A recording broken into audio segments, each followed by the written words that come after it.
Hello, everybody, and welcome to a very special Lorwyn Eclipsed Draft. Today, we are joined by none other than the host of the Limited Level Ups podcast, who also runs their YouTube channel. He's a fantastic player. He's a good friend of the stream. It's Alex Nikolic. Welcome back. Hello, Nikolai. I'm always so excited to be here. How you doing? I'm doing fantastic. I'm excited to talk some Lorwyn Eclipsed Limited with you. How are you liking Me the too. format? Yeah, I've really been enjoying it. I mean, it's still early, but my very early impressions of it are like it's kind of on par for me with my favorite format of last year, which was Final Fantasy. I just think there's so much the drafts are interesting is kind of the long and short of it. I never feel like things are on rails, which is very easy to do in this kind of set. So I'm glad that they designed it in a way where it's not necessarily like that. Yeah, when you say this kind of set, I assume you mean one that's based around like kindred, like sort of archetypes that are care about Yeah. a certain creature type. Exactly, yeah, because it can be so easy to. We've had sets like this in the past, Bloomborough, for example, where it's just like, all right, I'm drafting this deck, and I never, I take all the rabbits, and I never look back. Here, yeah, there's decks where sure you do go all in on Kithkin or all in a Merfolk, but that hasn't been my average experience. I'd say maybe about half of my drafts are like all in one creature type. The other half, I'm doing something else. Yeah, and by something else, do you mean something within the two color combinations that are supposed to be the kindred archetypes, or you're doing something else like, oh, I'm playing white, black, -1/-1 counters, or something like that? Like when you say you're going off kindred, what does that mean for you?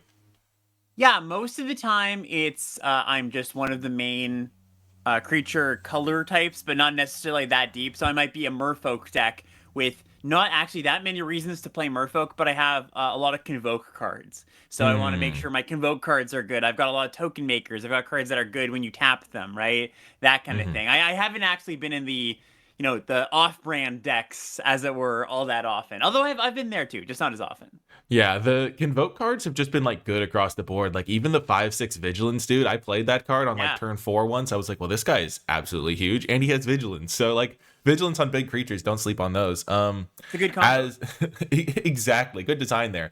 As we dive into the get ready to dive into the draft, is there an archetype that you think is the best that you're hoping to draft, or ones that you're like really trying not to play when you start, like when you sit down at your draft pod? Like obviously you want to read signals, but it's nice to have sometimes an idea of what you want to be doing as well. Yeah, for sure. It's nice when you get a strong pack, kind of having some ideas of what you want to be in for tiebreaker sake. Yeah, I guess those decks for me are Merfolk and Elves. I just think those are, when they come together, the strongest deck. But honestly, this format's really, I think, fairly balanced as far as the five main creature type decks that go. Maybe Goblins is the one that needs a bit of help compared to the other four. But I'm not sad to be in Goblins if I think I should be there. Yeah, I think goblins is also just the hardest to play because it's unintuitive. Yes. My best Yes. goblins decks have been the ones where you just kind of sit there doing random, like incremental stuff instead of just attack, attack, attack, because they're not necessarily the best attackers compared to other decks. And so I think that Yes. the difficulty to play, it can make the deck seem worse than it actually is because it's not intuitive.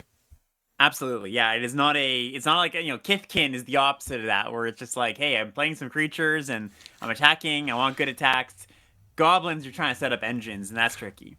Yeah, the funny thing, I was like comparing the Kithkin cards to the Goblin cards, and I'm just like, oh yes, the Kithkin card cares about you playing Kithkin to give them trample and +1/+1. The Goblin card wants you to kill off your own goblins. Like that's probably like the biggest indicator of like Exactly. what the decks are doing. Like the Kithkin card makes more Kithkin. The Goblin card drains them when you're goblin. Like the enchantments too. Like it's just like every card you're just looking at, it's like, oh, these cards are just like way higher, like not skill expression necessarily, but like harder to use. So you need more skill to use them properly.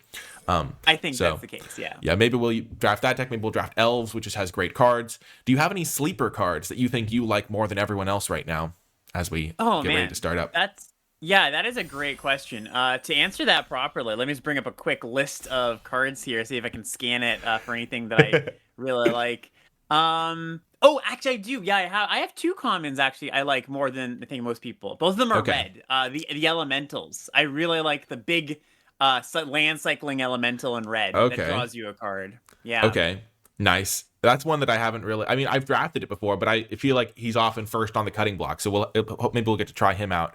For sure, for sure. And yeah, you said you liked the other red elemental, the 3/2. Is that the one? The treasure making one I like. Oh, okay. 4/3 Okay. trample, yeah. I was thinking the 3/2 that like deals 2 damage when you cast an expensive spell. I'm like, No. my gosh, I don't think I've ever seen anyone cast that. Okay, the treasure maker, that's interesting too. Yeah, that card seems like it could definitely do some stuff.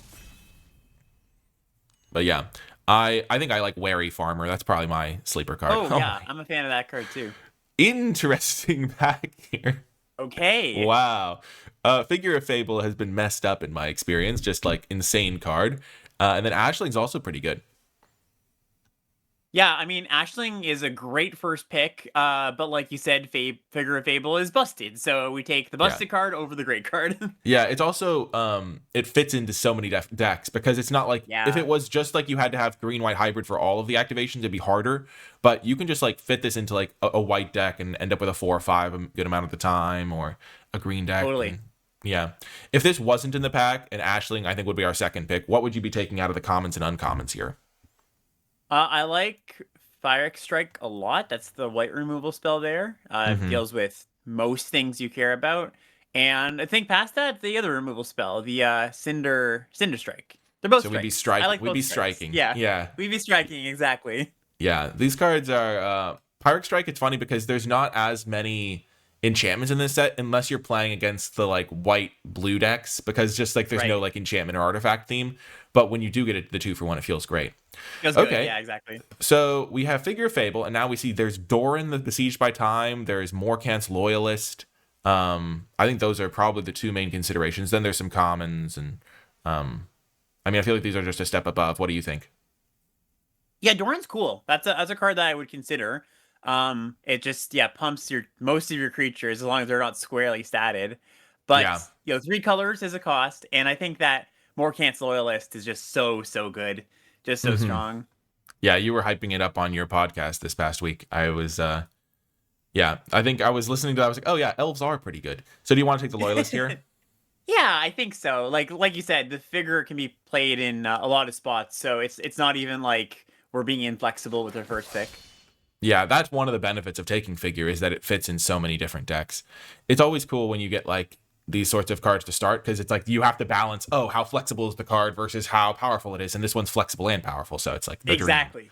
Beautiful. So we've taken figure, we've taken Morkant's Loyalist. Here there's Midnight Tilling and Bogslither's Embrace for like the best black cards I think in the pack. There's Hovel Hurler, again kind of a flexible card but a bit expensive, and then Wretched Wretch, I guess. What do you like here?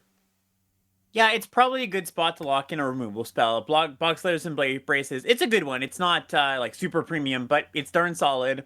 I do like Tilling a lot when we, 1, have an elf card, and 2, have 2 great cards to find. Anytime you have really good cards, a card selection tool like Tilling goes up a little bit for me. But it's also good to block in some removal. Yeah, in this spot, how likely do you think you are to end up in black-green, given that we started with a green card, took a black card, took a black card? Like, are you still willing to shift out of black-green if it's not open? For sure, yeah. I would like to be black-green. I'm going to make some picks that bias that way. For example, I could see in this pack not taking the best card in the pack to keep black-green, but I'm also very willing to, I'm a big believer that finding your lane in this format will pay you off with a good deck often. So here, Cinder Strike is probably the best card in the pack. Yes. What do you want to take? I would think Timid Shieldbearer might be a consideration just to go with the figure, but what else do you want to take here? Yeah, I also like the Wicker Maw, the mana fixing guy. That's a pretty flexible card. Helps you with your Vivid cards. I think I would still take the Cinder Strike, honestly. Yeah, that's what I was thinking as well. After talking through it, I think if there was a slightly better card in the pack, that's on color, I would take it. But Cinder Strike is good enough. Yeah, and I don't think we're going to miss a Wicker Maw in elves. In some decks, if we were splashing Doran, then if we taken Doran over the Loyalist, I think Wicker Maw makes a lot of sense there. Right. But in this spot, sure, we could still be like a green-red deck that does some other shenanigans. Here, there's Scarblade Scout, there's Blossoming Defense, those are the main 2 for me. Omni Changeling's a great card, though. Yeah, I love Changeling. That card is great. Yeah, so with the thought of I would like to be elves if I can, I think I would just take a good elf when I see one. Take the Scarblade Scout. Yep. This is actually, exactly what I like to do. As long as there's a card in the pack that goes with the deck I'm trying to be in, I'm happy to take it. Like here's another good example. Even Yeah. if there are slightly better cards, right? But if there's like way better cards and not a card elf card you want, then that's where you speculate. Yeah, last on your podcast this past week, your State of the Format address, you were talking about how you want to have like 3 really premium cards in your deck before you like lock into a strategy. Yeah. Is something like Figure of Fable and More Cancel Loyalist like 2 out of 3 almost in that regard? Right, more Cancel Loyalist definitely counts, and Figure is nice because that's like so. Yeah, it's gonna be kind of. We almost are almost certainly gonna play it no matter where we end up. So Yeah. yes, that's a good way to look at it. Yeah, so we kind of like got part of the way there, but like we're still willing to draft other things. Man, Dawnhand Eulogist has been Oh, such an overperformer. It looks so dirtily. Just I love yeah, this card. yeah. It gives you so many resources, good body. Plays well with like some of the best uncommons you can get for this deck as well, with the 4 mana 10/10 trample and Yeah. whatever that card's called, just so giant. Yeah, I feel like we were in a Vigil good lane. Adherence, I believe it's Yes, called. Moonlight. Yeah, Yeah. but yeah, I think Dawnhand Eulogist here is the clear pick. There's Sneakling if we cared about trying to be like, I guess, random 2 drops, but I think we're in good shape here. Yeah, I think so too. I think we're in a pretty good lane. Don't feel any pressure to pivot out. Yeah, we've seen a lot of unexpected assistances. What are your thoughts on this card? I think here we're going to take Midnight Tilling. Just Yes, great spot to take it. Assistance is solid. I like it quite a bit. Especially if you're the Merfolk deck with a lot of little creatures that have tap abilities or abilities when you tap them. yeah, like It's this. it's not a card that like exactly like that guy. Not a card you can play a million of, but I'm usually happy with the first 2 copies. Yeah, it's so on the wheel here. We didn't get anything relevant. I feel like Blue's common creatures are just pretty bad this set. Like, just thinking about them, I don't think I've played most of them because I just don't want to put this 2/2 into my deck. Have you played like the 2/3 Silvergill guy, the looter guy at all? The Peddler, yeah, I was just gonna say that's the one that comes to mind as a card I actually like quite a bit. But you're right, most of them are not very exciting. Mm-hmm. Here, I think we're just kind of locked into black-green, so just taking the black and green cards makes sense. Right, I think so too. Yeah, because even at this point, what would we pivot for? Like, I don't think there's a card we could open that would make us pivot. We'd probably just be like, oh, maybe we can try to splash some of the cards, because, yeah. Yeah, our 2 best cards are green cards, and we're deep in black, so it's not easy to be like, well, I'll be a green base, maybe pivot to some other green deck. It's just not going to happen. Yeah, and we also have like that. This is the Peddler card you were mentioning. Yeah. But Yeah, we solid also one. just have like good commons too, like Bog Slither, Scarblade, Midnight Tilling, Dawnhand Eulogist. Like we just have like some solid cards. So even if we open a red-white card, we're not swapping out. Yeah, not tempted. Yeah. So after pack 1, how would you say our deck is looking? Like if you were to rate like your like scale of 1 to 10, how happy would you be? Like if you were drafting this Yeah. on day 2 of the Spotlight Series in Toronto, how would you feel about your spot right now? I mean, it's got to be like a 9, right? Like maybe not quite a 10. We don't have 3 awesome rares or something, but like we've got a premium uncommon, we've got a excellent rare, we've got a good selection of commons, a removal spell. Can't ask for much more, honestly. Yeah. And moving into this pack, what do we want to take here? Just another Embrace? Yeah, considering that, unless I'm mistaken, this is our only. We picked up 1 removal spell. Yeah. We're probably not going to play the Cinder Strike, so this is our second one. Yeah. And I generally aim for like 5 or 6 removal spells in this format, or something in that range. And we're a little bit below that, right? Considering you want to pick up like 2 per pack or so. So getting closer to that number is nice. Yeah, this is one of those moments where I'm just like, okay, so we're seeing 3 rares in this pack. None of them are good for us, really. I mean, I don't think we're a Bloom Tender deck. I haven't really played this card much, though. I guess it's good with Figure of Fable. Yeah, it's never terrible. Like it's always going to add green, and it is an elf. I think I would take it. It's the Yeah, there's that Zealot. I really like that card. Yeah. This is one of those spots where you're like, man, I wonder if, like, I always think about, like, okay, so the person we're passing to is clearly not playing a Kithkin deck. I guess there was, like, small chances for us to get into that, but we just saw a lot of good black cards. So it's like, I think if anything, black was open and green was less open than black. Yes, in that pack. definitely agree with that. Okay. Now, we're not seeing elves, but there are some good cards. Bristlebane Outrider, Wary Farmer can be solid, though it's hard to cast unless you're green-white. I'm tempted to just take the Outrider. Yeah, I would also point out Shimmer Creep. I like all the Vivid cards generally. Like, you want to get them to X equals 3 if you can, but 2 is also acceptable. I would take the uncommon that you highlighted, the green one. I think that card is just a little bit better. But Shimmer Creep would be my second pick out of this pack. Okay, yeah, good to note that you're willing to play this for just 2 colors. I mean, it's similar to a Dawn Hand Eulogist, but slightly more expensive, slightly bigger. Yeah. So it makes sense that you'd be willing to play it for 2. And we could even get it to 3 because we have a hybrid mana card. Yeah, and we're only halfway through the draft, not even. So I think it's very reasonable to assume we might pick up a few more hybrid cards. Yeah, this pack's been a little bit weaker, but it's not like anyone's getting great cards. I mean, a Goblins player is going to be pretty happy, and a blue player is going to be reasonably happy, but there's not like 10 cards in this pack that are great. So what are your thoughts on these 2 black cards as our options, maybe, or the big guy? I don't really care about any of the commons here. I would just take the Eclipsed Boggart here. So we're not that likely to play it, but I don't really care about the other cards making my deck. And we could end up heavy black that we just play it, right? Like it's good if you're only finding changelings and swamps off of it even. Yeah, that seems fair. The Pennant has been a card that was surprisingly good for me in my Elves deck. I played it once and I was like, okay, I'm milling enough to find like my consistent payoffs pretty reasonably. So this might be our pick here. I mean, again, this pack is kind of weak. We see the Guild Weaver that you like. Yep. But it could be that the person next to us also went into black-green. It's a pretty deep color combination, and they just wanted to play it. Maybe they opened an elf rare or something. But I think we're going to be fine. We're seeing a lot of blue cards this pack, but we didn't see like any blue cards pack 1. I guess we saw unexpected assistances, so maybe just no one's playing blue this pod.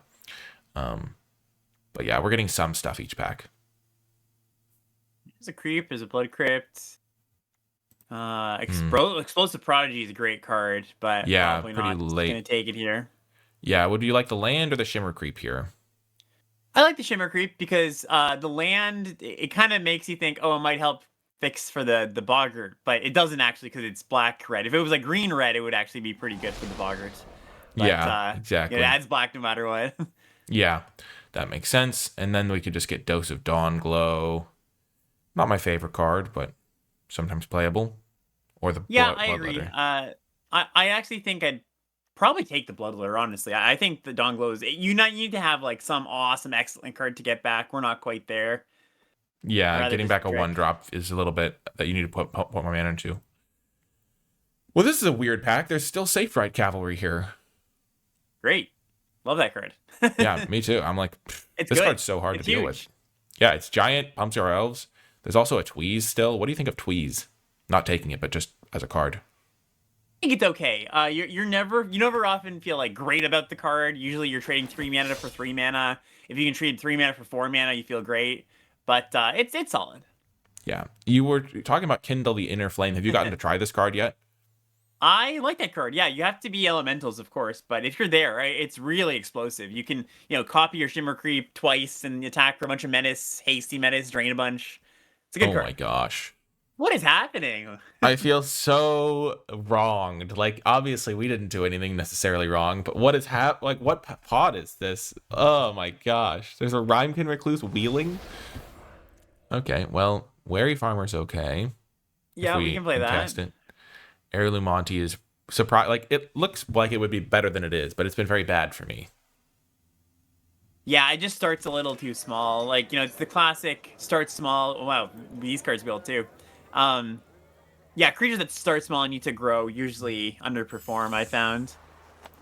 The funny thing about this format is I feel like there's so many playables that, like, even if we're in a deck that's, like, slightly contested here, like, sure, maybe blue was wide open or whatever at this entire table, but we also are going to get enough playables to be pretty happy with every card in our deck still, which is kind of a nice spot to be.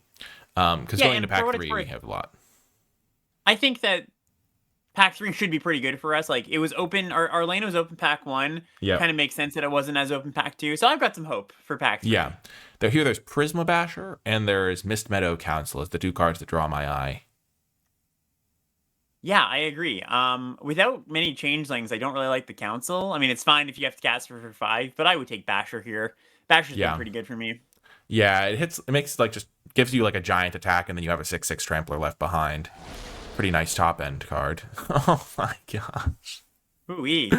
What is happening? There's some good cards for us here, though. It's just, what is going on over here with the Elementals player? Like, some person should have been getting hooked up, but there might just be literally nobody that wants us underblock at this entire table. It could be. It could be the case. Virulent Emissary here, or Bog Slithers, or I guess we could even try Reaping Willow if we don't want to be that heavy black. Yeah, the Willow's good. I would just take the Elf, though. I think Emissary is awesome. Just a Yeah. really strong card. Makes it hard for the aggressive decks to push through when you play against Yep. Kithkin or something. You gain a bunch of life. Dawn Blessed Pennant helps with that. Our elf count is currently at 6, so a little bit lower than normal we would have for this sort of spot, but we'll get a couple more this pack. Ho! Bloodline Bidding. Interesting.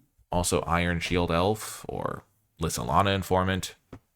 There's another Elementals card. I'm just imagining if we'd like pack one picked one an Elementals card, would we have even ended up in an Elementals deck? Because it felt like that wasn't what we were seeing necessarily pack one. Anyway, would you like Bloodline Bidding or one of the 2-drops?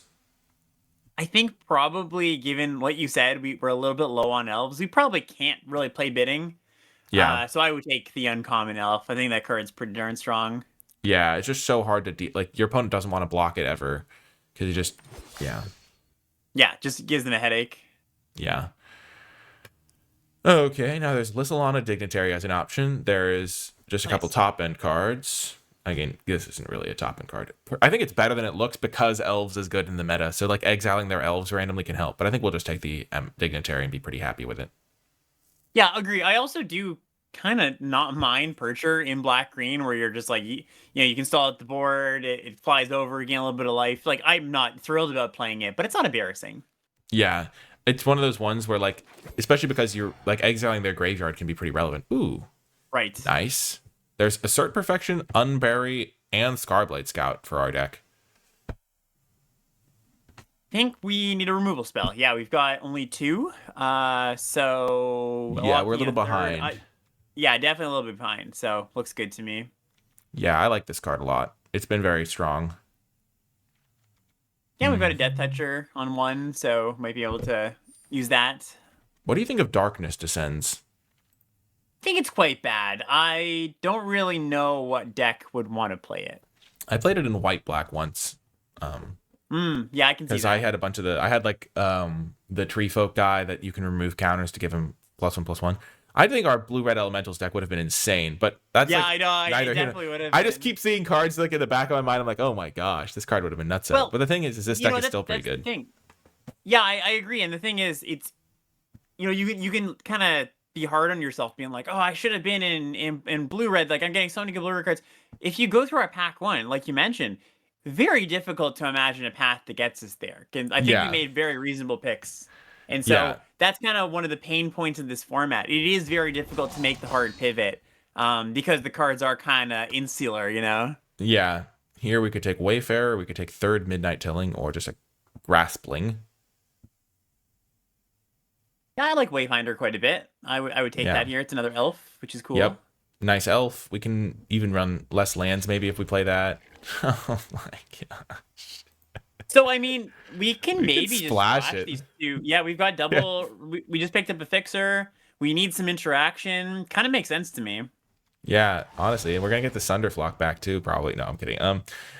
Yeah, we could splash. We could do a deeper blue splash and splash like that. Splash Temporal Cleansing. If we wanted to. Yeah, probably just want to keep it as low. Oh my gosh, that wheels again too. Yeah, geez. As low as few splash cards as possible because our mana is not amazing, but I could see it. I don't think anyone was playing blue for the record in this entire I think pod. so, yeah. Someone took Sunderflock for their collection because they want to play an Elementals deck in their casual standard deck or their Brawl deck or something. Anyway, let's just put in all the cards we could consider. I'll remove them shortly. I don't think we're splashing any of these. Okay, so our deck is like looking like this right now. If we wanted to splash, we would put like one island in, we would have one source of extra mana. Okay, so we're not playing Darkness Descends. I don't think we want Wildvine Pummeler. This card's kind of mid. I mean, we have a good curve. We've got like some combat tricks. I feel like our deck is pretty solid, honestly. Yeah, it's totally fine. I mean, we've got 2 very, very good cards in the Loyalist and the Fable. We've also got a way to buy some of them back, some of our good cards. We've got a decent curve. We ended up a little bit late on interaction, but not terribly low. Yeah, we've got some good like life gain. I feel like if we play against aggro, we'll be in really good shape. Yeah, I agree. We might suffer a little bit against like a going big elemental deck, though. That's probably a matchup we don't want to see. But luckily, nobody's drafting that deck, as we can already tell. There's Yeah, literally exactly. nobody in the entire history of the format is wanting to draft elementals, apparently. As we Apparently. can tell by our draft. Okay, so we've got a good number of cards we could consider cutting here. Do we want to splash blue? I guess is the first question. I don't think our mana is quite good enough to want to splash blue because we only have the Wayfarer. Yeah, Binder. I agree. It also just makes the cuts a little bit easier. I think we didn't get there on the Boggart there. Nope. We cut the Prismatic and Undercurrents because we're not splashing there. I don't think we want Wildvine Pummeler, really. Other than, We unless we want might just want a top end card. Yeah, 5 mana, 6/5 could be okay. Yeah, it's not my favorite by any means, but this deck is lacking a little bit of oomph at the top. And Yeah.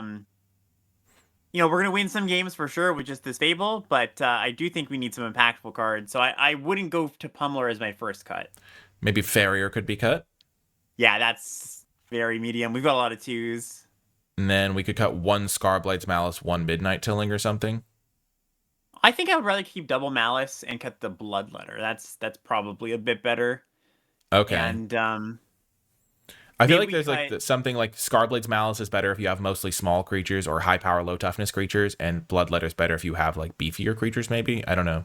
I'm just trying to yes, think that's of. a good way to think about it. Absolutely. So basically, exactly what you said. The Death Touch tricks, those pair well with cheap things. Tricks that buff your creatures often pair well with bigger things, because often what happens is the opponent needs to block the bigger things or double block the bigger things even. And then keeping that creature around is nice. Yeah. Not as good when you have a bunch of like, 2/1s, 2/2s, 3/1s.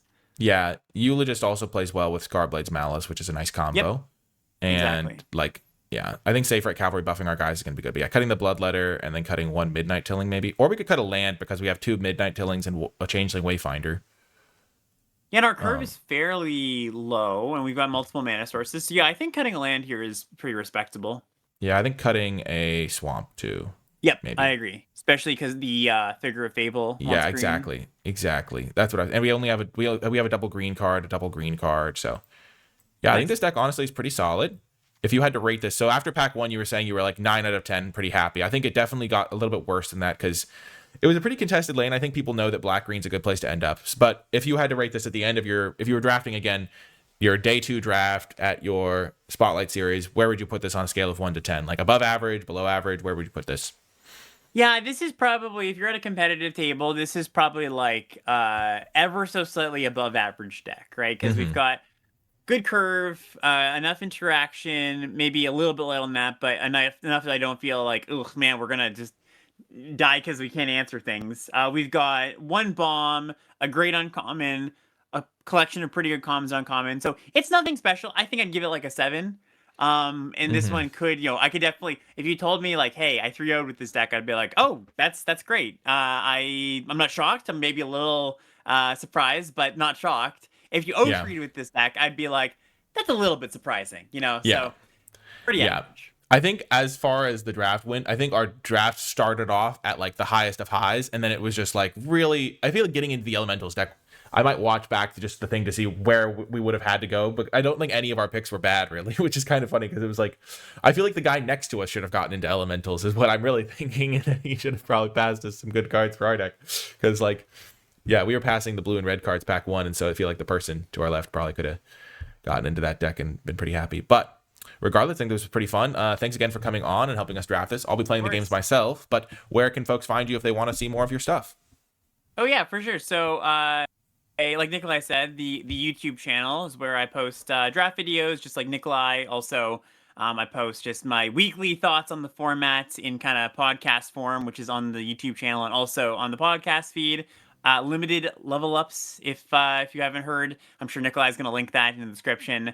I also stream at cord_o_calls. You might see me on Twitch on the sidebar there for Magic. I'm there, a lot of the weekdays. And I think that's it. And as always, Nikolai, I just want to say thank you for having me on. It's always fun.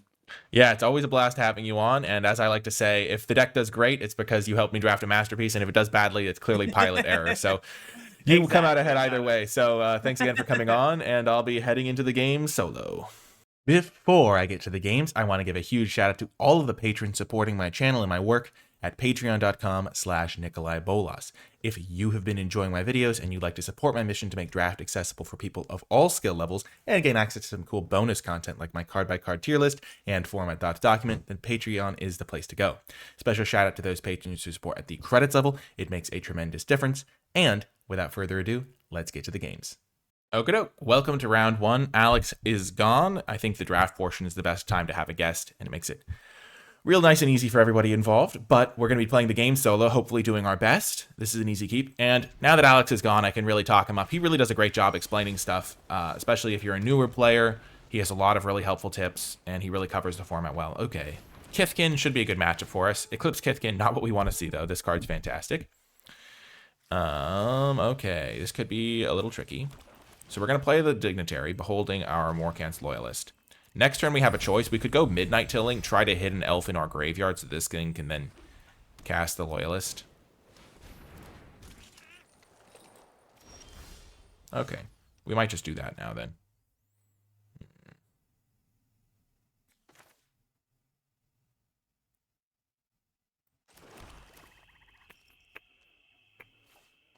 We really want to make sure we have an elf in our graveyard for this so they can't just kill it and wreck us. This is a good draw, too, because we were a bit flooded. Sure.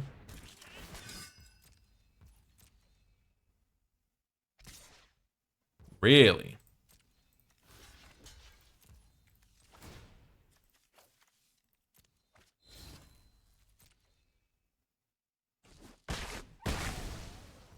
That's a good trade for us.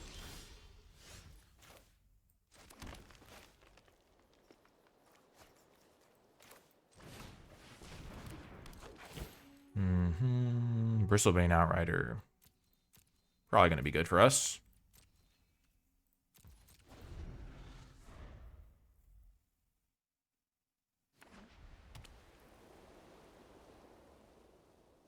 This card's not the best lineup against this, but once we play this card, it will line up decently. Okay, Wary Farmer.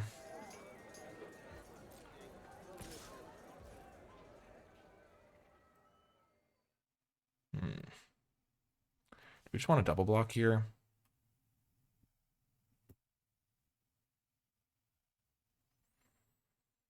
I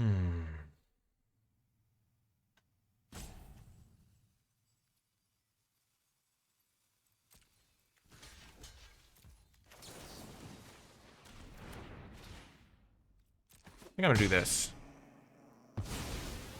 It's like a 2-for-1 on myself, but I end up with a 2-2 at the end of the day, so that's fine. I'm keeping that on top. Oh, I should have done this, cast this in response so I could get more value from the Surveil. Yeah, I messed that up. I should have tapped this to cast my Surveil card, and then gotten a Surveil after I used this. I think I want the Outrider because they can't block it with their 1/1s.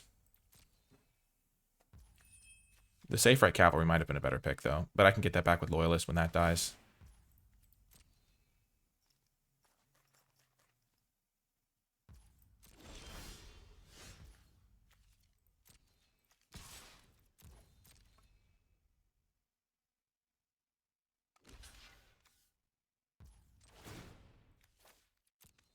Trading a land for a 2/1 is still a good deal for me.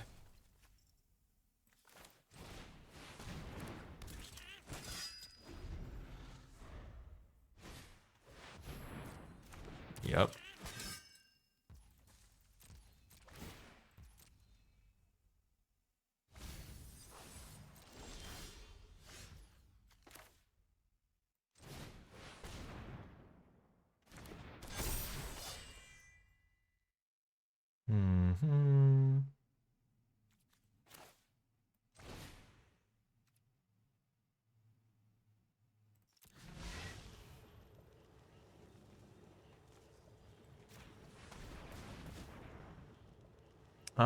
Let's shrink down the elf token, maybe. No, let's shrink down this guy.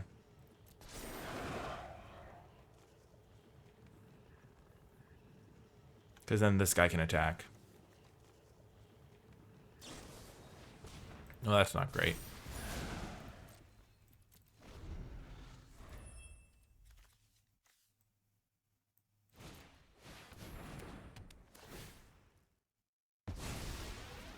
Not liking our chances now. I feel like I played this game okay, but like knowing that I didn't know they would have blossoming defense, obviously.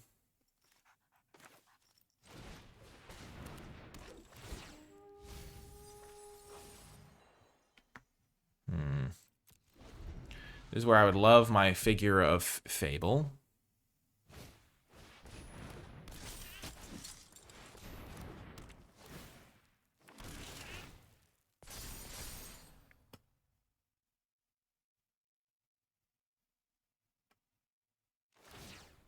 Unfortunately, they have this engine going, so they're going to win this game if it goes long.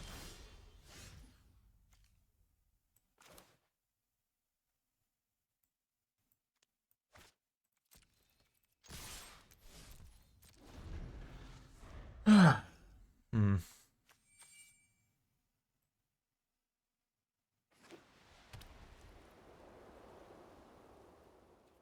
I don't think there's much we could have done differently. We could have taken the safe right cavalry. That might have been better than the Bristlebane Outrider. Might have been a game winner if we could have done that. I think I was just like already going to take the Bristlebane Outrider, so then I didn't even consider the other option, which is obviously a gameplay error. Because yeah, that card would have let us use our mana more effectively. We just attack them every turn. They would have killed it though with their liminal hold, so I think we still would have been in potentially a little bit of trouble.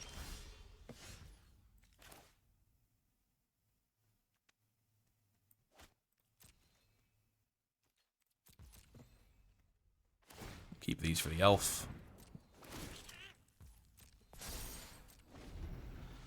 They should activate on their turn so they can get a surveil.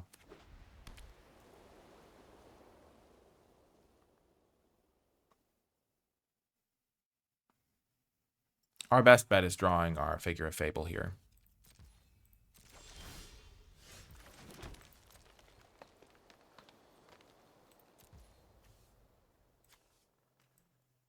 We have gone pretty far through our deck.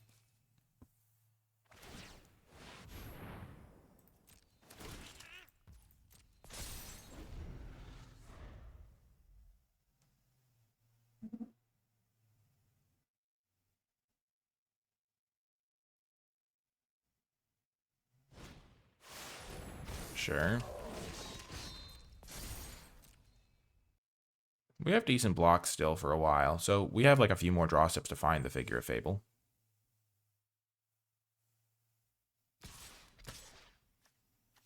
Okay, so this is a pretty easy block. So I think we go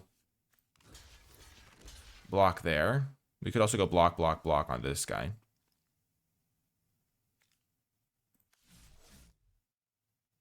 This guy's harder to block in the future, maybe, because he doesn't have trample. So let's just block him now.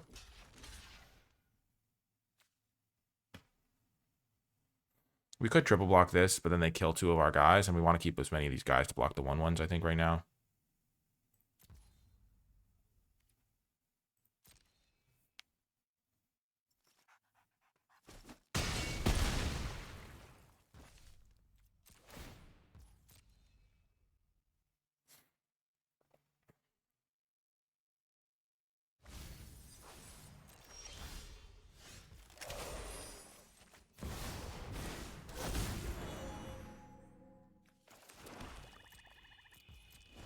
A little bit unfortunate in how this is lined up, but that's how it goes.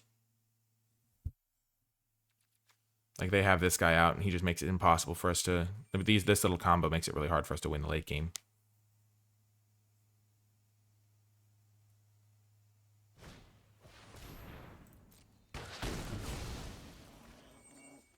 But yeah.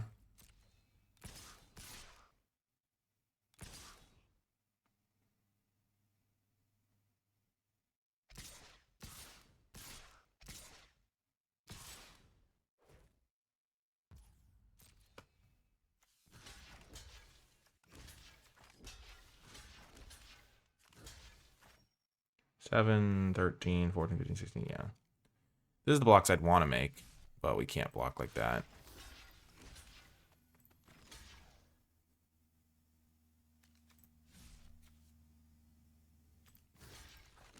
If I block like this, I take 4, 10, 11, 12, 13. So I go to 1.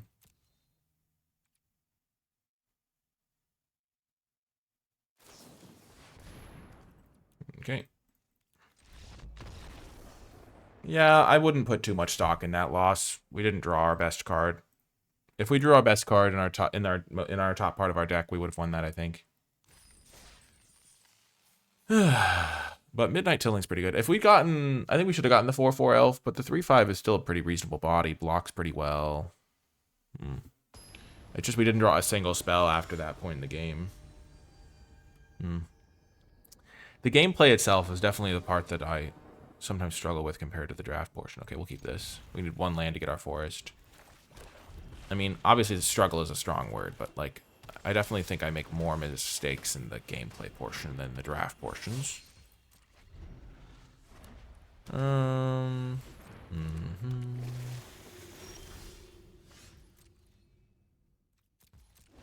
since we're missing land drops, we just want to make sure we can play our buy some time so we can play our cards. I don't think that was a even question on whether to keep that hand, though. 1 land, we play the Wayfinder, we've hit our forest, we play this card, we're in great shape.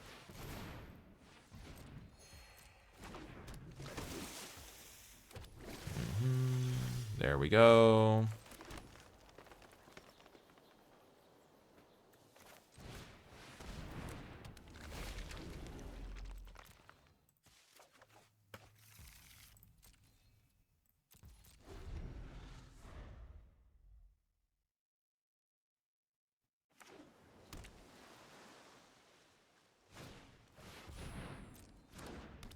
Okay, they're kind of off to the races right now.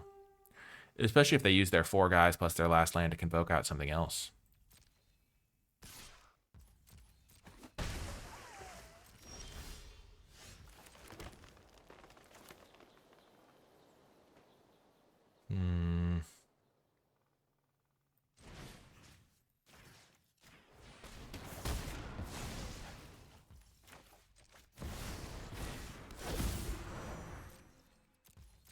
Let's try to catch back up. They could be flooding out, for sure. They kept the card on top with the Shore Lurker, though.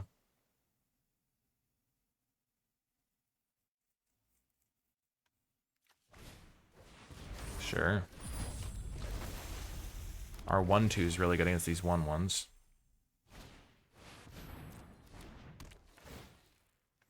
Pretty glad they're using it on that guy instead of on my Wildvine Pummeler.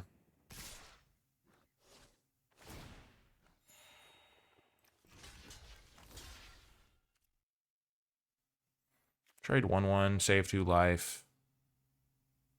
They're probably going to kill the 1/1 instead of the 1/2. Guarantee that we drain them for 2. Nice.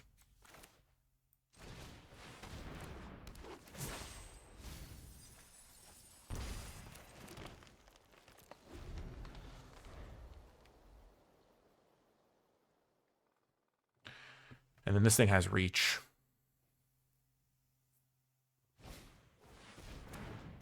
Okay. I don't really like this card.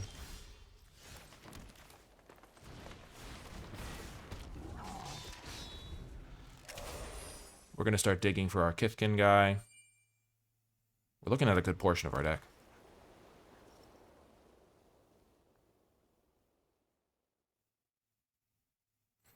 I'm feeling pretty insulated against any pressure they could assemble because we have our reach guy right now. They already used a liminal hold. Come on. No. Okay, so that just kills our giant, though. That's okay.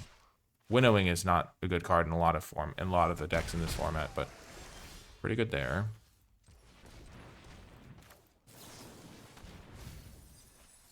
There we go.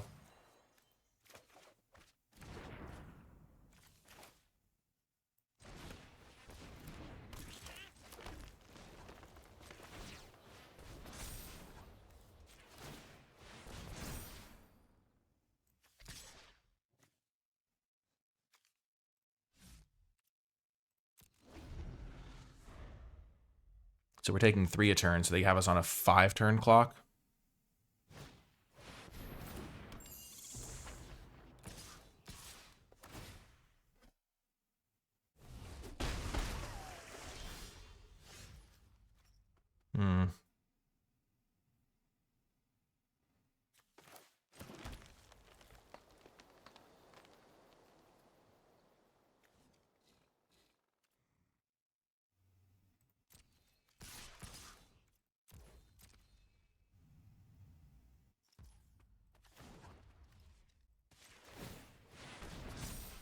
So we hit them for 10 here.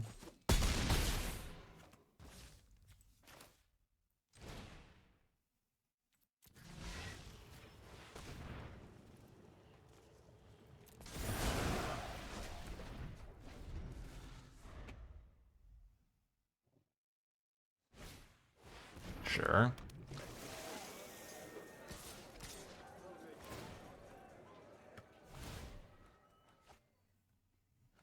So we have them on a 2-turn clock. And we can kill their 4/3 here. That's a good draw.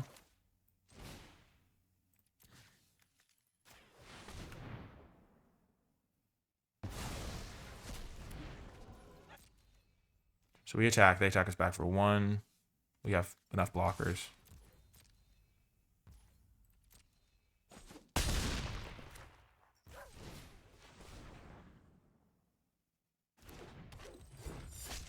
Okay, what do you have? Nothing. Okay. Okay, so unless they gain some life here, I think we might have this.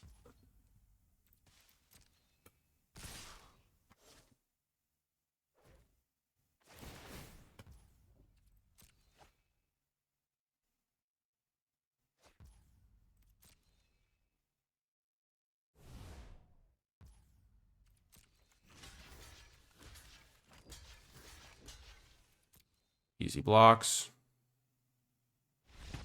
Boom! Got the win. Oh, we're on the board. I didn't let you down, Alex. I'm gonna get some wins with this deck. Our figure of fable will carry us to victory. Yeah, let's go. Oh, that was sweet. Very sweet. Très sweet, as they say. Très sweet. Chouette. That's one of my favorite things in French, is the word for sweet is chouette. It just sounds very similar. I love languages. Oh, man. Any French viewers in the comments? Let me know. Okay, we'll keep this. Our Midnight Tillings will find us our figure. We're gonna be looking at like a quarter of our deck. It's a bit of a slow hand, but we can make it work.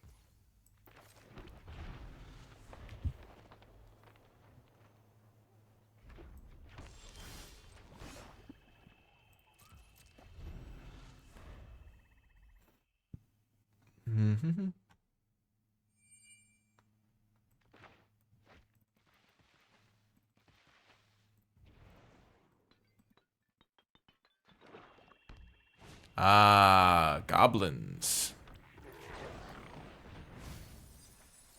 I think we definitely want our 4/4 here.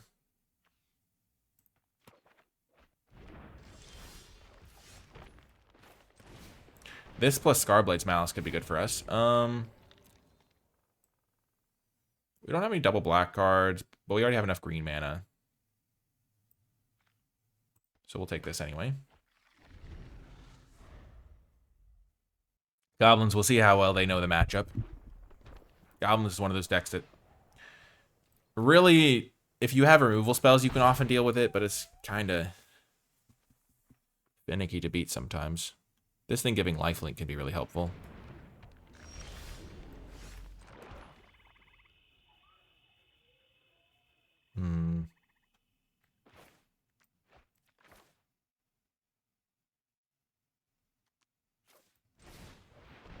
I'm just going to play the guy they know about. If I play this, they'll know I have something, which is kind of valuable information to give up.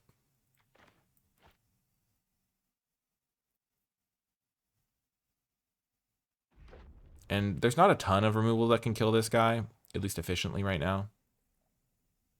There's the 4-mana deal 5 exile. And then there's like What else is there even? Oh, gosh. Well, I'm glad we saved our kill spell. That thing has to die. That thing is super messed up.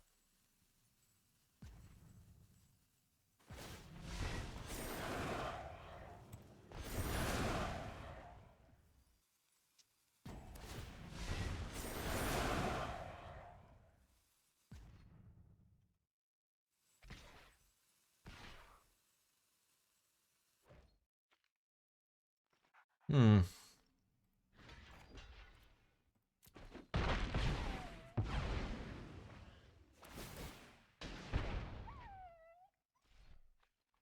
It's pretty good.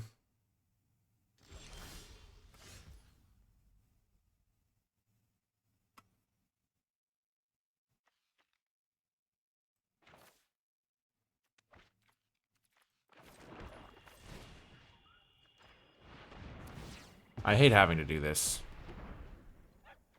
I think maybe I'm supposed to get the Boggart Curse Crafter, but then they just like play a Goblin Token Maker and I just lose. Oh my gosh, this card is so strong. They played it pretty well too.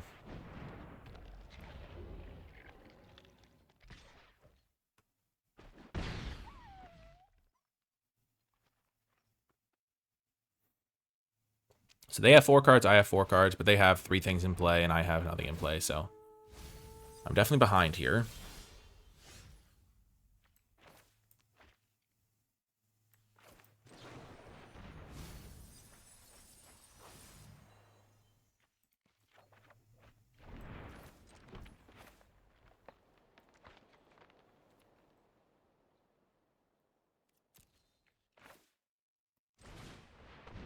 Okay.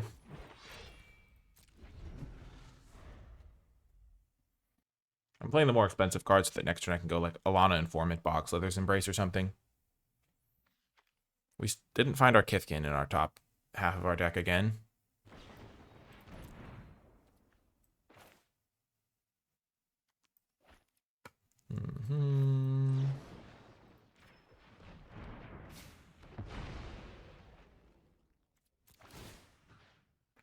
Let's get back.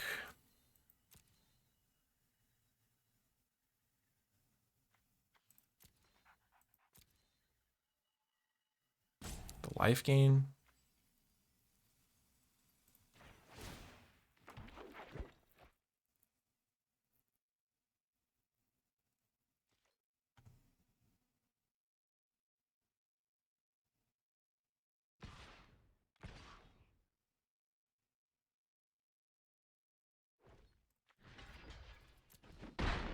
We're gonna have to make that trade at some point.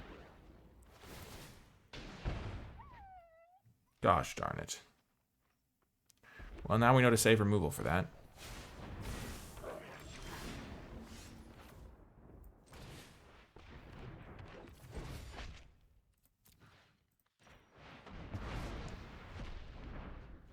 We're slowly but surely coming back into this game, I think.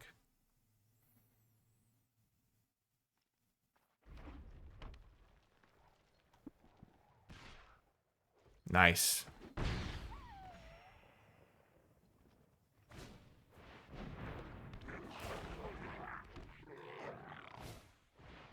Okay. They put all their cards on the table.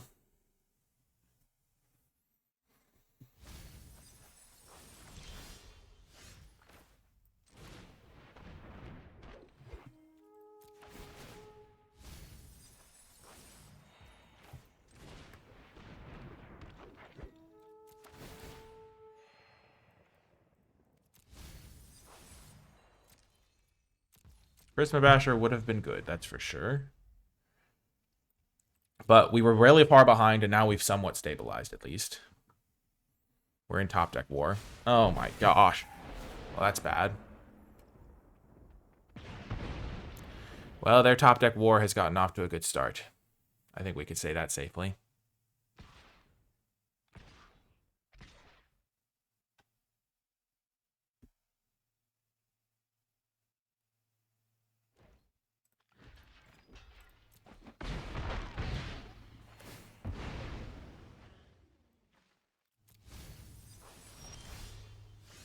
And we're dead.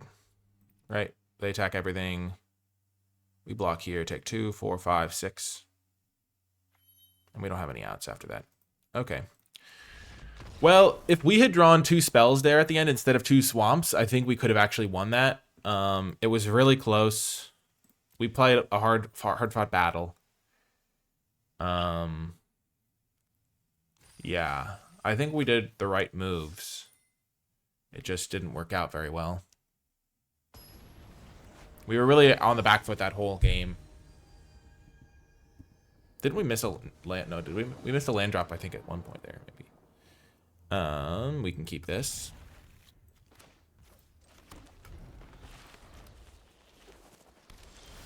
Okay, because we're going to hit this land drop, I feel comfortable playing this guy now.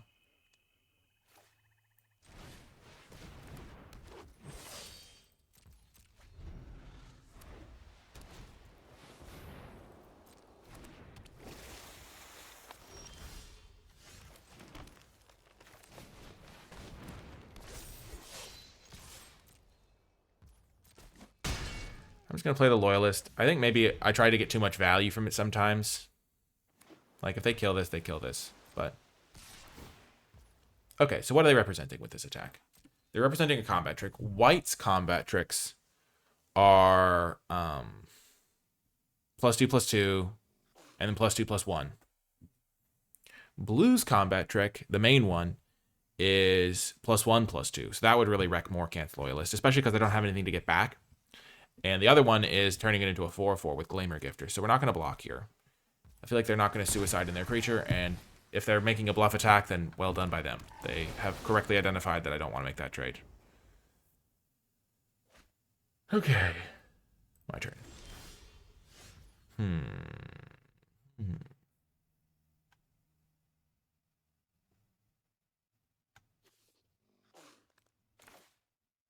kind of want to go this Informant attack.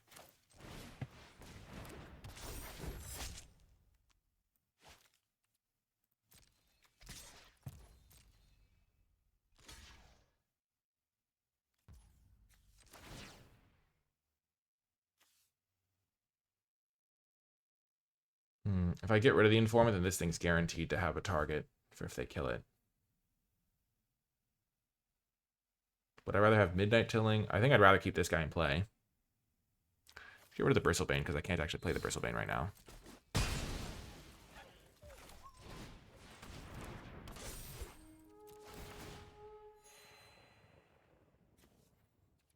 think that's a good card to keep.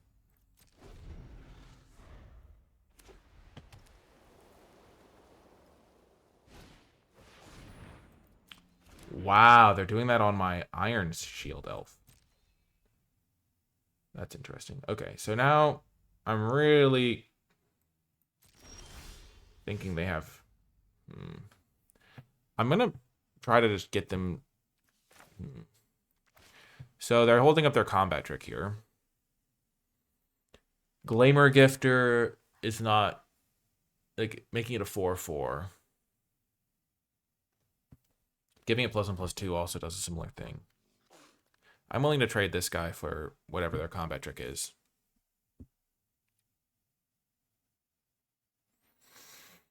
And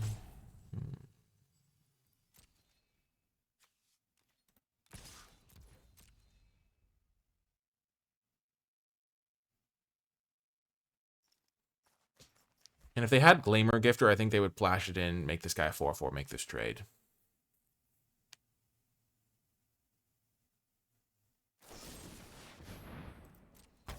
Okay.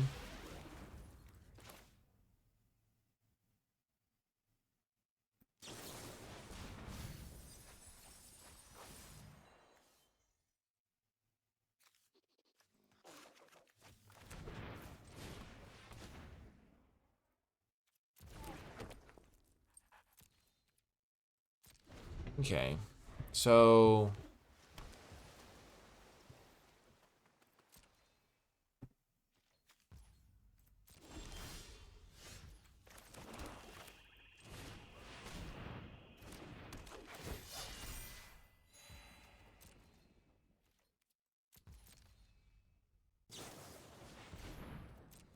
Oh, it's a deep way navigator.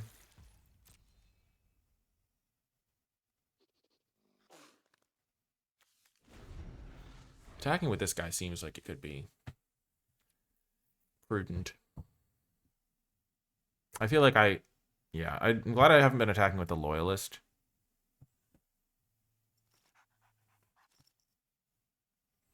I don't know. Maybe my read was super far wrong and they just had this card the first turn. I thought they were tapped out, but no, I guess not. They attacked this. With 3 mana up into Morkant's Loyalist. So it could have just been this.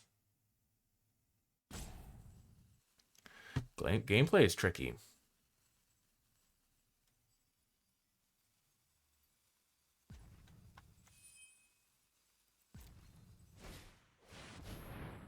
Omni Changeling, sure.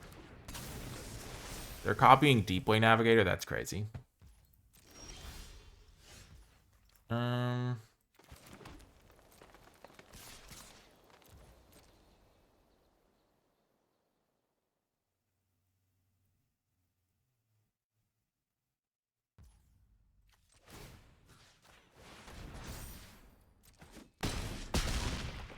Okay, so now any of my creatures are lethal. And they have to chump block safe right cavalry.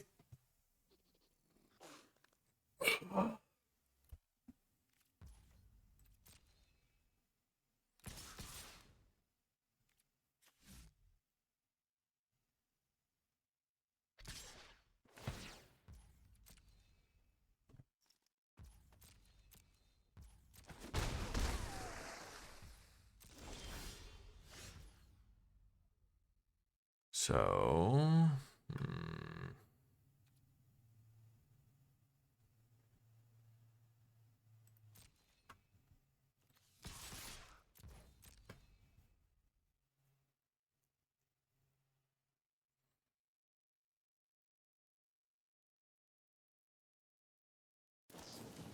they did have Glamour Gifter. I knew it.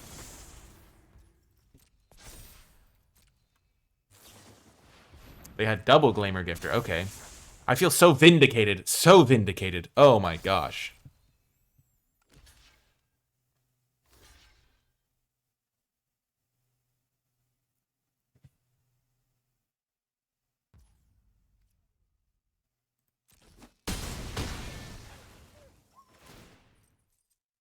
We'll keep that.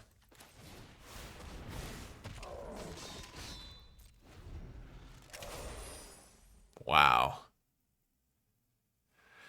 Oh, I feel so smart now. Oh, I did the math. I figured it out. Oh, goodness. Or maybe they just drew that, but they had 2 of them, so they probably had one at that time. Oh, that's a good feeling in my soul. My opponent was probably like, why aren't you attacking? Yes. Oh, that's so satisfying. Okay.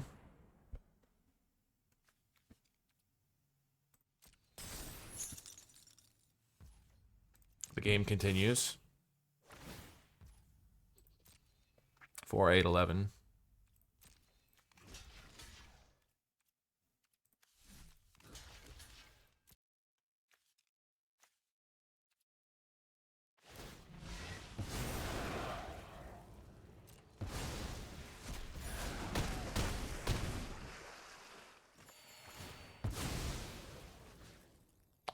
I will get back Scarblade Scout, I think. Lifelink is pretty good here.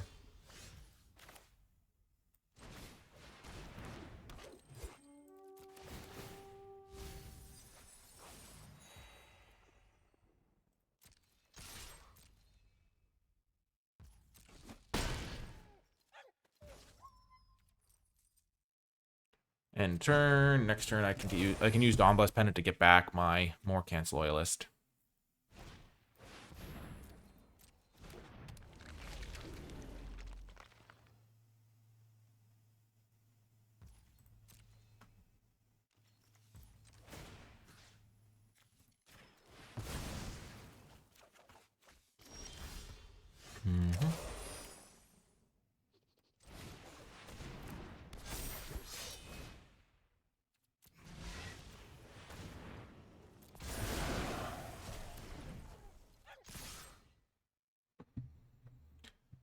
And Bob's your uncle. Boom! Get the win.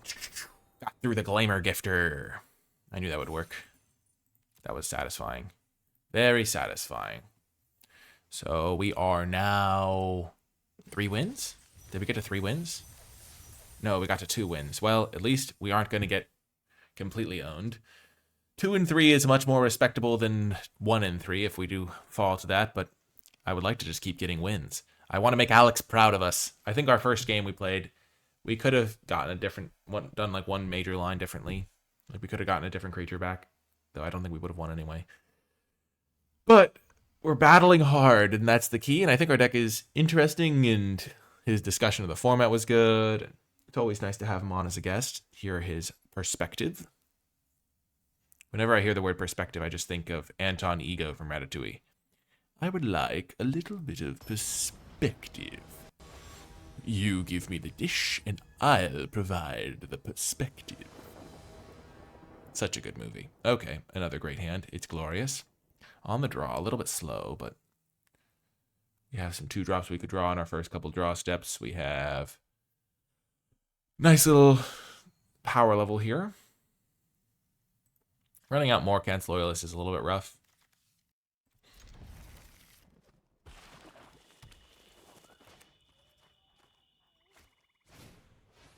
That card's good. And that's one of our best possible draws. Elf. The mirror match.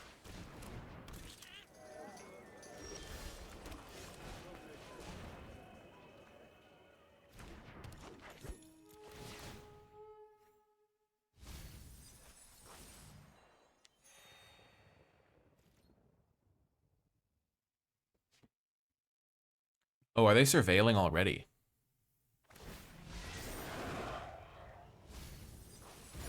Wow.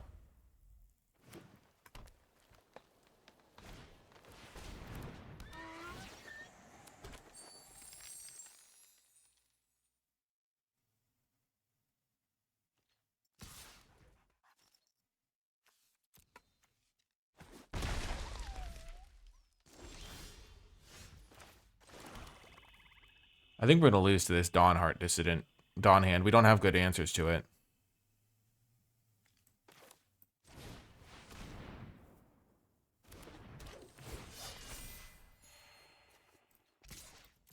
We're fine making this trade with the Noggle. They get a huge card out here, but...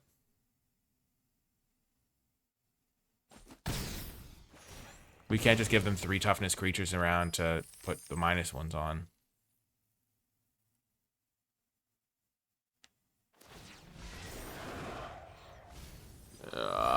Man. This is tough.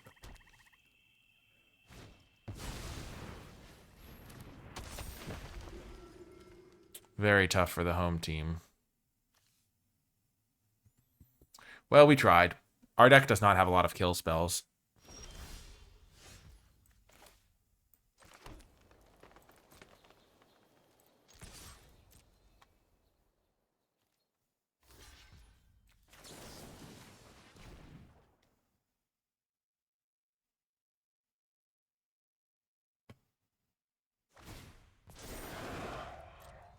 This is okay for us, though.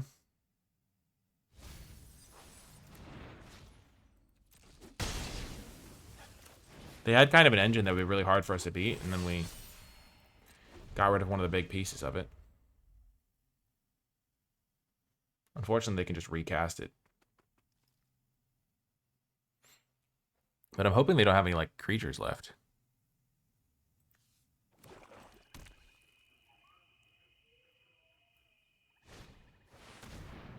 Unfortunate that they do have some creatures left.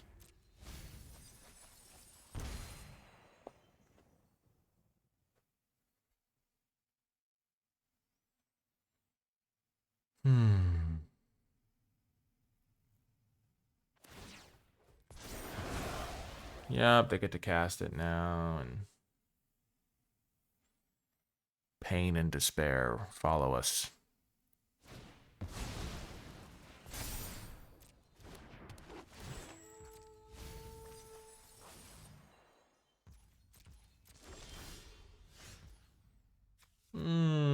not good.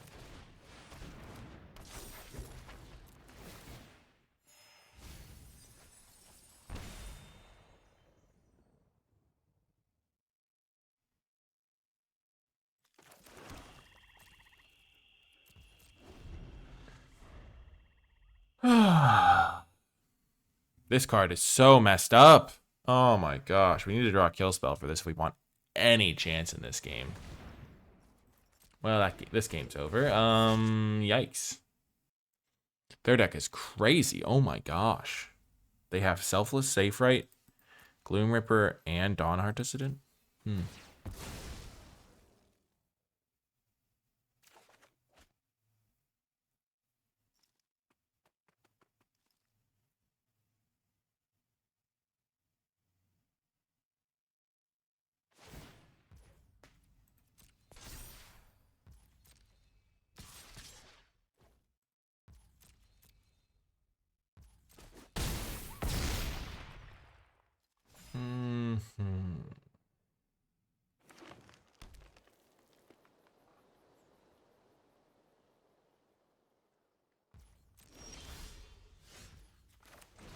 That's a huge draw. Keeps me in this.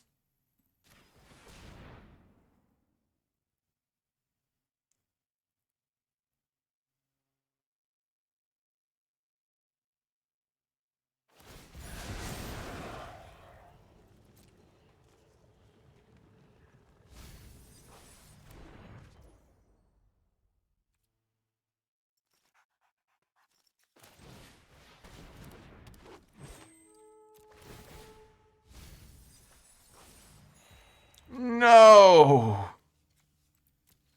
Oh, man. Our Kithkin is gone. That was our hope.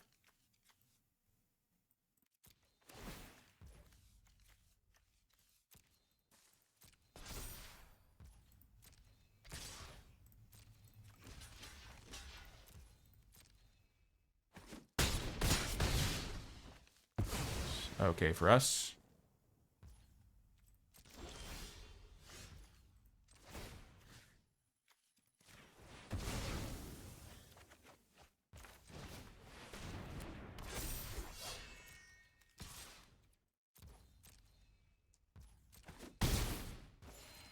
We're battling. We found the removal spell for their Dissident. We've answered their Gloom Ripper. We've making some trades. Okay.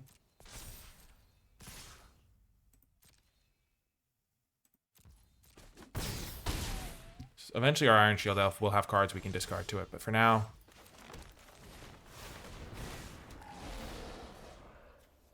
Buff up this guy. Buff up this guy. No. 2 blue, 2... We don't really want to block with this guy, but we have this to block now.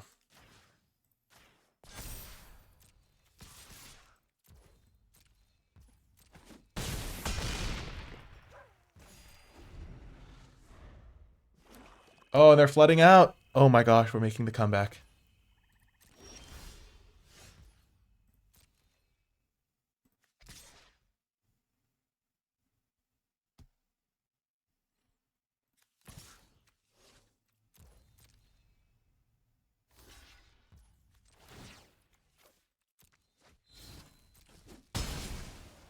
And now they don't have triple block potentials on our Prisma Basher. And they're flooding out. Oh my gosh, we might win this game.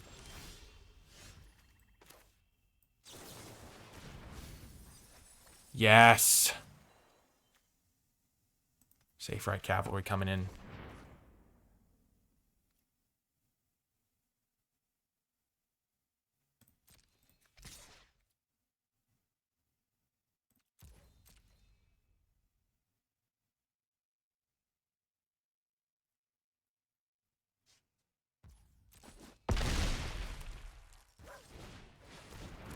Next turn we attack with everything and win the game.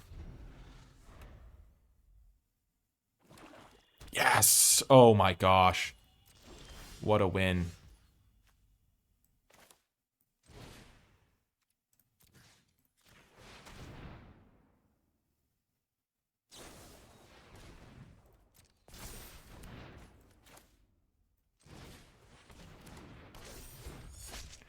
We attack with everything. They go block here, take 11. They go block here, take 10.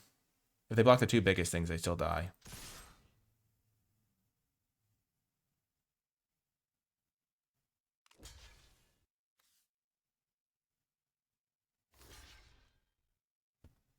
Oh my gosh, I can't believe we got there. Boom! Let's go. Oh my gosh. Huge. Yes! Oh man, we got so lucky down the stretch there, but we beat Gloom River and the Dissident. That's why you don't surrender, folks. It was looking very, very, very grim, but once we killed the Dissident, we had hope. And when you have hope, you have anything you need. Oh my gosh. We've hopefully made Alex proud with our victories. Oh my gosh, what a sweet, sweet run that was.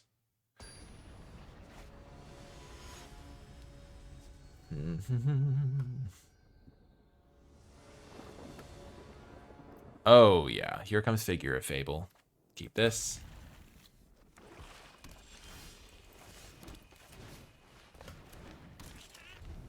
Got the figure.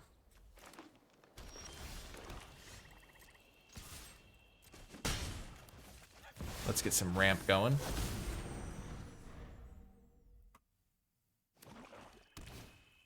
Okay. So we can play this, and then we'll have 3 colors among permanents we control, so we can play this into Safe Right Cavalry.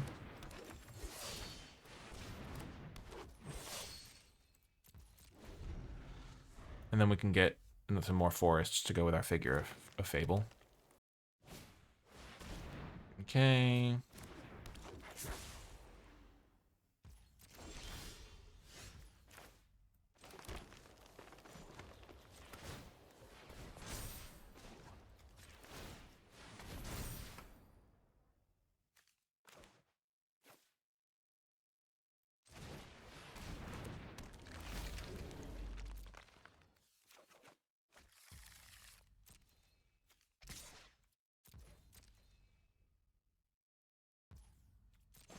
I should have done all this post-combat. That was bad.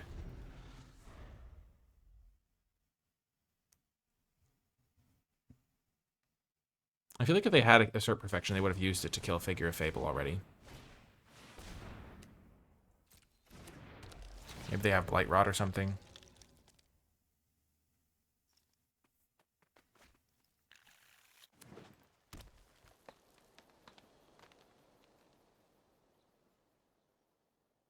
They probably didn't. Yeah, they have Bog Slithers. Not Blight Rod, yeah. Bog Slithers. Brutal.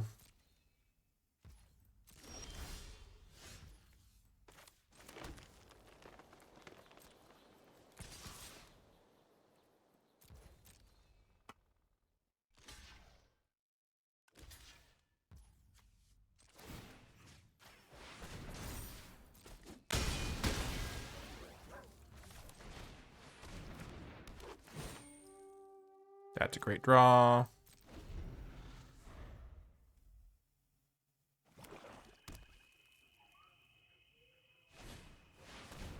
Sure.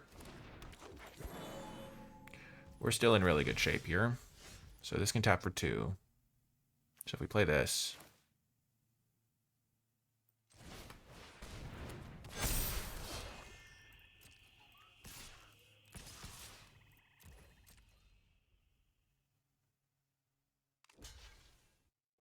I don't mind having an elf die so I can get something back with Morganth Loyalist.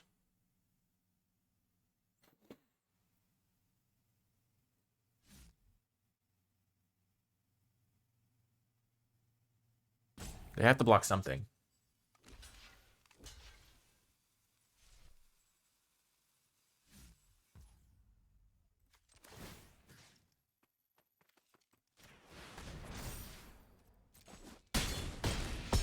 Okay.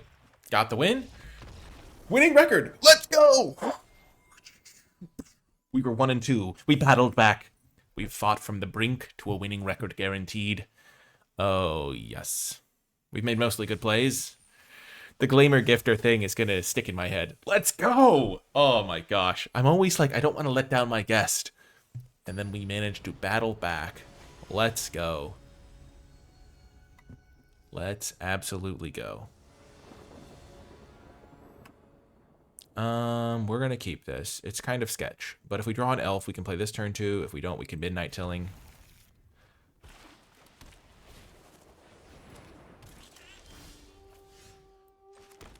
Oh, this is such a good thing to do against Kithkin. I hope we're against Kithkin.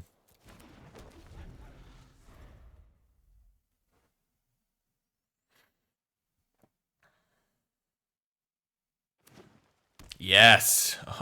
Oh, oh, little Kithkin. The life gain shall be sweet.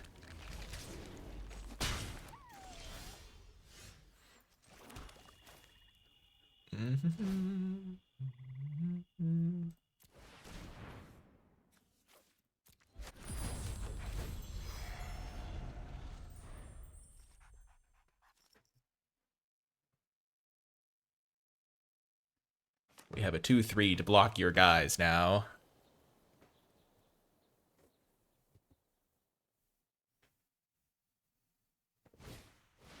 No! Oh my gosh. I can't believe we're getting got by Chomping Changeling. This card is not one that I would usually main deck. Okay. So they've gotten a bit of an advantage. We've gotten a bit of an advantage. We just have to stay cool. Stay cool.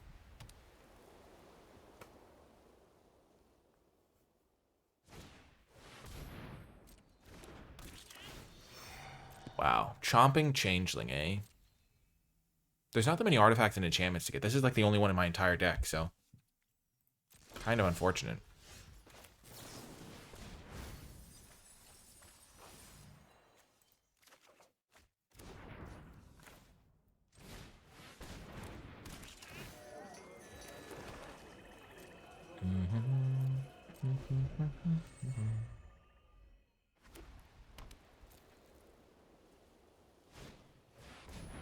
Oh no, not that card again.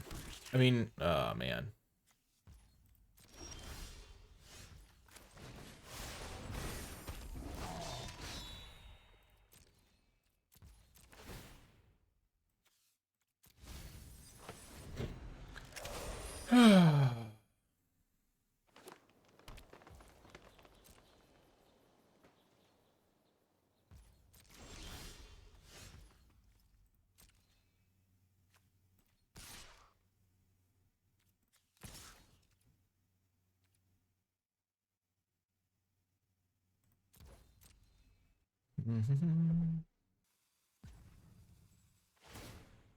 Okay. We walked attack with this guy because him plus Scarblade's Malice for the Mist Meadow Council is okay for us, and that makes it harder for them to like 5-man block or other thing.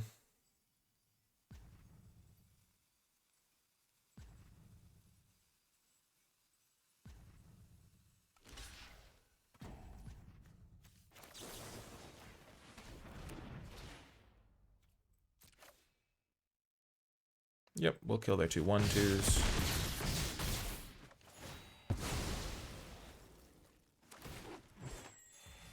We're going to end our turn so that we can get our Surveil. That's a great draw. At least I think it's a pretty good one.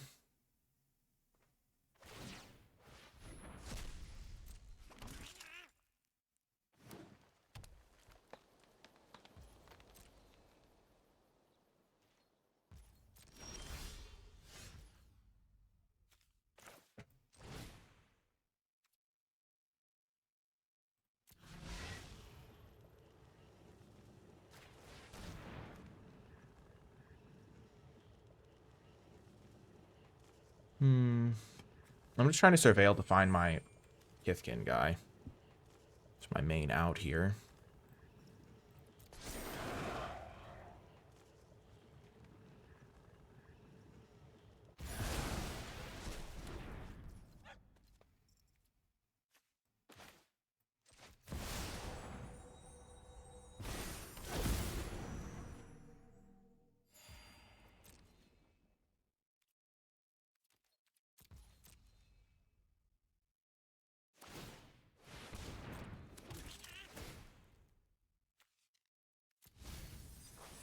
So we've dug halfway through our deck.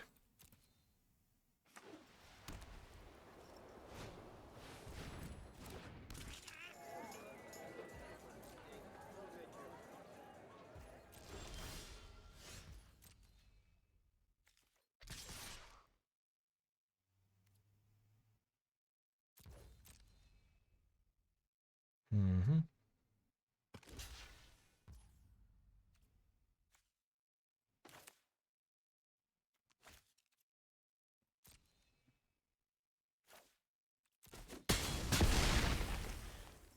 If they're going to take 6, I'm okay with that. I don't get to surveil, but...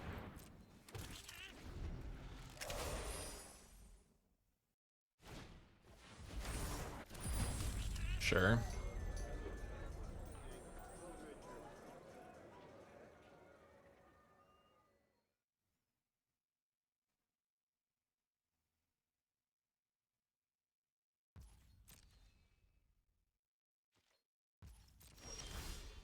That's a good draw.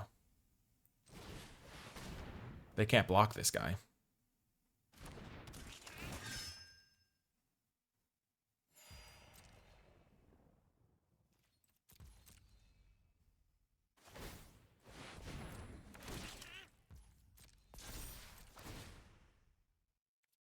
Yep, that's going to be great. That's going to give +3/+3 to this guy, which is already going to get +2/+2.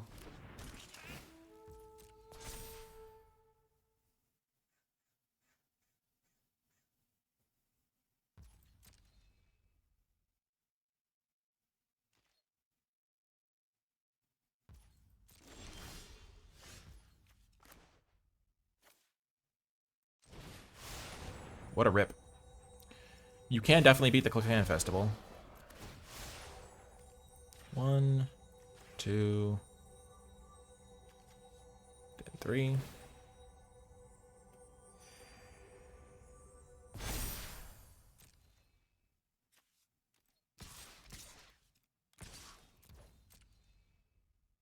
So they have to use this to make this guy a 3/2 so he can block my 8/8.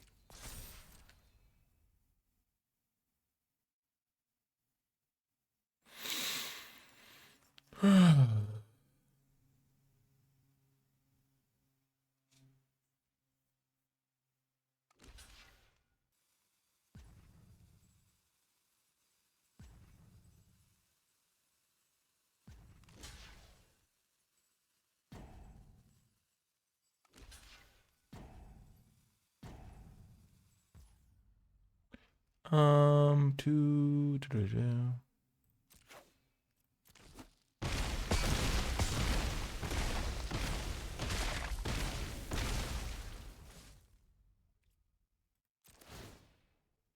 That's a great draw.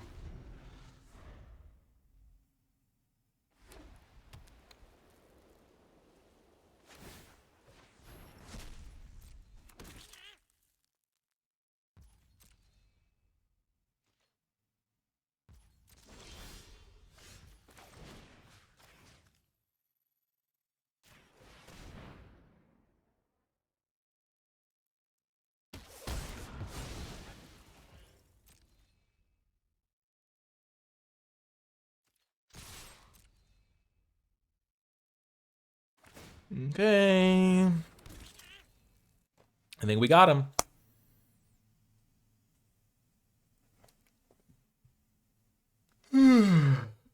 What a satisfying win. Boom. Nice. Nice. We're 5-3, I think. Oh my gosh. From 1-2 to go 5-2. We've rattled off some real key wins here. Let's go. See you next round. Well, that is going to do it for this video. The microphone came unplugged during the last game, so there's not really any audio, which makes it a lot less interesting. I did lose that last round, just a little bit of flood and then a little bit of potential slight misplace. But regardless, it was a really fun draft. I'm so glad we got to have Alex on as a guest. I hope you enjoyed his insight and definitely check out his stuff. It will be linked in the description. If you made it to the end of the video, leave #levelup in the comment section down below because it was fun having limited level ups on and drafting a pretty solid deck. I hope you enjoyed it, and I'll talk to you next time.